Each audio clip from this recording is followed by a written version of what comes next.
A few words. Okay. Flowers. There are, if you want to have few words about some previous plants, I also have a collection of them. Okay. Huh. Including that one. Yeah, here Oh, you you are. have it. You have So it? on the way you can have it. On the way here we have seen some extra grassland plants. The one you have shown is a member of the Scrofulariaceae. It's a Veronica prostrata. Okay. Veronica prostrata. Prostrata.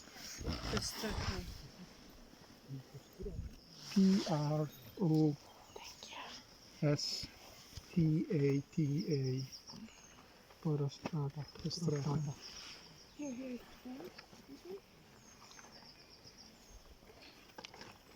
You don't like the grasses, of course, but this is a very widespread grass here.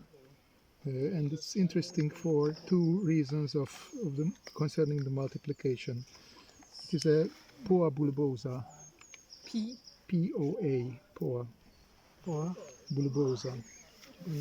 Because it has bulbs in the soil.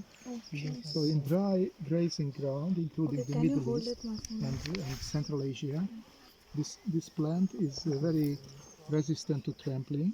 Even it multiplies by the trampling animals because they are kicking the small bulbs away. And once the rain arrives after some months or some years, all these bulbs will form a new plant. It's a very important grass in dry habitats, including the Middle East as well. The second interesting part is in the inflorescence. What can you see here? That there are some leaves formed, some young plants are formed within the inflorescence. So these are viviparous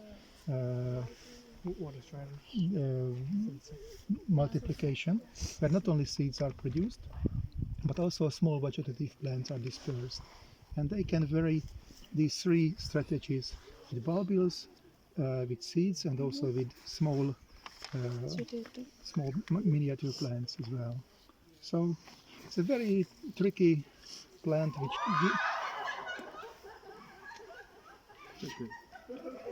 just a few snakes. Snakes? Oh, maybe there are snakes here. So this was Veronica prostrata. This is a member of the Polygalaceae family. Polygalaceae, related to the Fabaceae, but the flowers are very different. And the species name is? This is Polygala vulgaris. Vulgaris. Typical for acidic dry grasslands here. Vulgaris. Vulgaris. This is also an interesting plant. What can you feel if you touch the young parts, especially up? It's a bit sticky, yes. These are the member of the Saxifragaceae. The Saxifragas are typical for high altitude vegetation in alpine or Arctic vegetation. I didn't say the species name yet.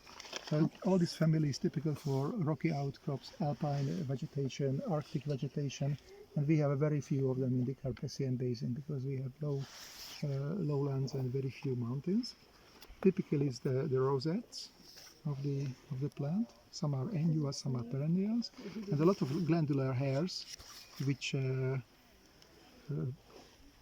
will give it a sticky feeling. And if it is fresh, it's so sticky that later on you cannot remove your fingers. It is not very well done here, but in fresh conditions it is working.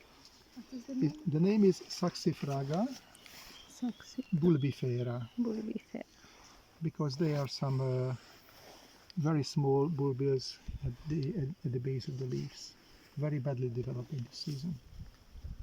Saxifraga bulbifera. In some years it can grow to this height. So these are very poorly developed ones. And this is again Fragaria vesca. But count the petals. And back to this habitat. I can show you. So along the brooks there is always some water, even in these dry conditions. There are some permanent springs in the mountains, and the water is gathering here.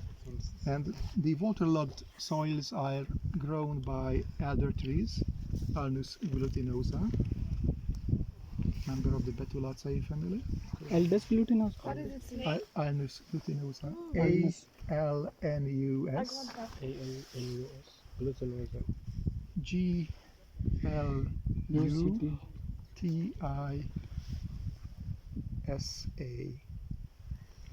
Alnus glutinosa. So these trees happened? are those very tall. What happened? Alnus The glutinous. leaves are very dark, especially Noza, in summertime. You will find a lot of moths in Animals. wet conditions like this Mnium cuspidatum. What's name? What is this? Mnium, M-N-I-U-M, C-U-S-P-I-D-A-T-U-M.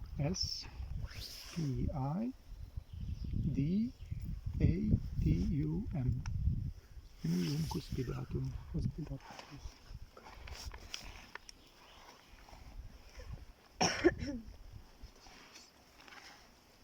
I'll keep it for the 100 minutes. And you may also remember the Oxalidaceae family, mostly tropical.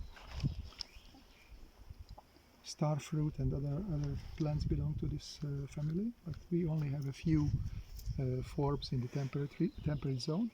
This is called Oxalis acetosella. Stuffed with a lot of oxalic acid. Acetallo? Acetosella, A-C-E-T-O-S-E-L-L-A.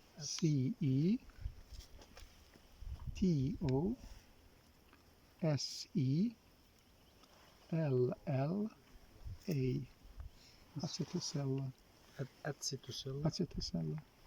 You can taste it. It has a very characteristic sour taste. Is it scented with flower or not? Pardon? Is it scented with Oh, it is not simple. Is this just a leaf of the leaf? Yes. Very sour, but in large quantities it is poisonous. They taste good. If you taste only a Yeah. small bit of it, it makes I like nothing, it. It tastes nothing, nothing at all. No problem. It's sour. Yes, sour. And of course you can find a lot of plants here, but maybe especially in that region.